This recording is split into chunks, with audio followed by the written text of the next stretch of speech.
அனைவருக்கும் வணக்கம். உள்ள எல்லா ஜீவராசிகளும் எல்லா மக்களும் எல்லா நலமும் வளமும் பெற்று வாழ மனதார கடவுளை வேண்டிக் கொள்கிறேன்.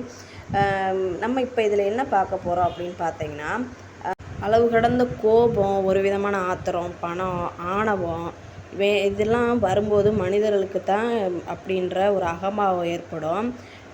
அப்படி அத்துமீறி பேசும்போது செயல்படும்போது பல இடங்களில் நம்ம பார்த்துருக்கோம். ஒரு சிலர் அப்படி பேசும்போது செய்யும்போது பார்த்துருப்போம். அதுவே வேலை செய்கிற இடத்துல, பணிபுரிகிற இடத்துல பார்த்தீங்கன்னா, அதிகாரத்தில் இருக்கவங்க சிலர் என்ன பண்ணுவாங்க, தங்கள் கீழே இருக்கவங்கள பணியாளர்களை ஒரு கிள்ளிக்கீரையை, அதாவது தனக்கு அடிமன்ற மாதிரி பார்ப்பாங்க. ஸோ அதையும் நிறையா இடத்துல நம்ம பார்த்துருக்கோம். இன்னும் ஒரு சிலர் மரியாதையே கொடுக்காம ஒரு விதமாக எளப்பமாக நடத்துவாங்க. அது இன்னும் ஒரு மாதிரி கஷ்டமாக இருக்கும். அப்புறம் ஒரு சிலர் இடத்துல என்ன பார்த்தீங்கன்னா, கற்றல் திறன் கம்மியாக இருக்கும். அவங்களுக்கு கற்றுக் கொடுக்க மாட்டாங்க, செய்ய மாட்டாங்க. எந்த ஒரு வழியிலையுமே உதவி பண்ண மாட்டாங்க. தனக்கு மேலே இருக்கவங்க மேலேயே தான் இருக்கணும், கீழே தான் இருக்கணும்னு நினைப்பாங்க. எல்லா இடத்துலையும் எந்தெந்த இடத்துல குற்றம் சொல்ல முடியுமோ அத்தனை இடத்துலையும் குற்றம் சொல்லுவாங்க. இது நம்ம எல்லாத்துக்குமே தெரிஞ்ச ஒரு விஷயந்தான். இதனாலேயும் பலர் கற்றுக்காமலே மன அழுத்தம் ஏற்பட்டு ஒரு சமயம் இது போன்ற நிலையில் அதிகாரத்தில் இருக்கவங்களுக்கு இப்படி கட்டுப்பட்டே ஆகுன்ற நிலைமை கொண்டு வந்துடுவாங்க. ஆமாம், இதுக்கு என்ன சம்மந்தம் அப்படின்றீங்களா? அதுதான் இப்போ நம்ம பார்க்க போகிற சின்ன ஆன்மீக கதை. இது மனிதர்களுக்கு மட்டுமில்லை, கடவுளான சனீஸ்வர பகவானுக்கும் இந்த ஆணவம் வந்திருக்கு. அது எப்படின்னு பார்த்தீங்கன்னா, ஒரு சின்ன கதை மூலமாக தான் பார்க்க போகிறோம். இதில் மும்மூர்த்தி முதல்வராக இருக்கிற சிவபெருமானை ஒரு விதமான காலகட்டம் வரும்போது சனீஸ்வர பகவான் என்ன பண்ணியிருக்காரு,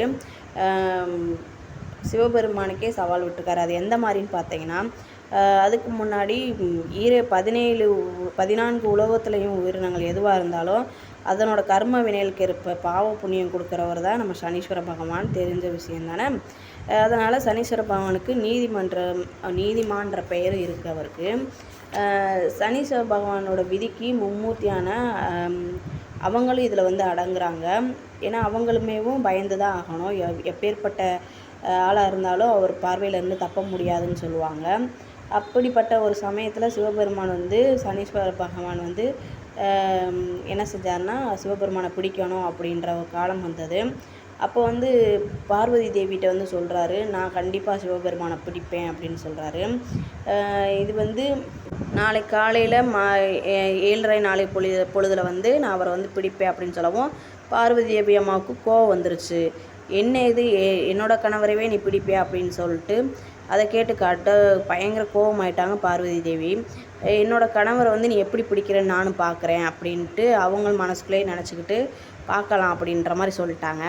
மறுநாள் பார்த்தீங்கன்னா, தனது வேலையை ஒழுங்காக செய்யணுமே அப்படின்ட்டு சனீஸ்வர பகவான் வந்துட்டாராங்க. அவர் வர்றதை பார்த்து பார்வதி தேவி அம்மா என்ன செஞ்சாங்க, சிவபெருமானை ஒரு ஆலமரத்துக்கு பின்னாடி போய் ஒளிஞ்சுக்கோங்க அப்படின்னு சொல்லிட்டாங்க. சிவபெருமானு ஏன் என்னன்னு கேட்காம மனைவி சொல்லி வேத வாக்குன்ற மாதிரி பின்னாடி ஓடி போய் ஒளிஞ்சுக்கிட்டாரு. அதை அப்புறம் சரி அப்படின்ட்டு சனி பகவான் உள்ளே மெதுவாக வராரு அவரை பிடிக்கிறதுக்காண்டி. ஆனால் அவரோட பார்வையிலேருந்து தப்ப முடியுமா? இது அப்போ மனசுக்குள்ளே ஒரு விதமான ஆணவ சிரிப்பை சிரிச்சுக்கிட்டு சனீஸ்வர பகவான் எங்கே இருக்கு அப்படின்னு புரிஞ்சுக்கிட்டார். சிவபெருமான் இங்கே தான் அரசமரத்து பின்னாடி தான் இருக்கார் அப்படின்றத புரிஞ்சுக்கிட்டாரு. அவர் கொஞ்ச நேரம் அப்படியே நின்றுருந்தார். இவங்களும் பார்வதி தேவி அம்மாவை பார்த்துக்கிட்டேவும் அவங்களும் அப்படியே நின்றுருந்தாங்க. சரி அப்படின்ட்டு கொஞ்சம் நேரம் கழித்து அப்படியேவும் சனீஸ்வர பகவான் நேரமாக அப்படியே கொஞ்சம் கொஞ்சமாக மெதுவாக கிளம்ப ஆரம்பித்தார். இப்போ பார்வதி தேவி அம்மா என்ன உன்னோட நேரம் முடிஞ்சா அதை பிடிக்காமலே போகிற அப்படின்னு அவரை சிவபெருமானை பிடிக்காமலே போகிற அப்படின்னு சொல்லி கேட்கவும் சனீஸ்வர பகவான் சிரிச்சுக்கிட்டேவும் நான் வந்த வேலை தான் முடிஞ்சிருச்சு அப்படின்னு சொன்னார். என்னது வந்த வேலை முடிஞ்சா அப்படின்னு. சிவபெருமான் தான் மரத்துக்கு பின்னாடி ஒளிஞ்சிருந்த நேரம் தான் நான் அவரை பிடிச்ச நேரம் அப்படின்ற மாதிரி சொல்லிட்டாரு. இதை கேட்டுக்கிட்டு இருந்த சிவபெருமானுக்கு கோபம் பயங்கரமாக வந்துருச்சு. நீ எப்படி அப்படி சொல்ல போச்சு அப்படின்ட்டு ஆணவத்தோடு இருந்த சனீஸ்வர பகவானை பைரவ வேஷத்தில் சிவபெருமான் பைரவ வேஷத்தில் விஸ்வரூபம் எடுத்து அவர் 2ஆக பிளந்துட்டார். 2ஆக பிளந்து கிழிச்சதோட அப்படியே 2ஆக கிழிஞ்சிட்டார். அப்படி சொல்லவும் அப்புறம் என்னை மன்னிச்சிருங்க அப்படின்னு சொல்லிட்டு சனீஸ்வர பகவான் கூற மறுபடியும் எனக்கு அதே நிலையை கொடுங்க அப்படின்ட்டு சிவபெருமான்கிட்ட கேட்டார். உடனே சிவபெருமான் இருந்துட்டு அப்புறம் அருள் புரிஞ்சு அவரோட வேண்டுதலை நிறைவேற்றிட்டு அவர் உடலையும் ஒன்றா சேர்த்துட்டார்.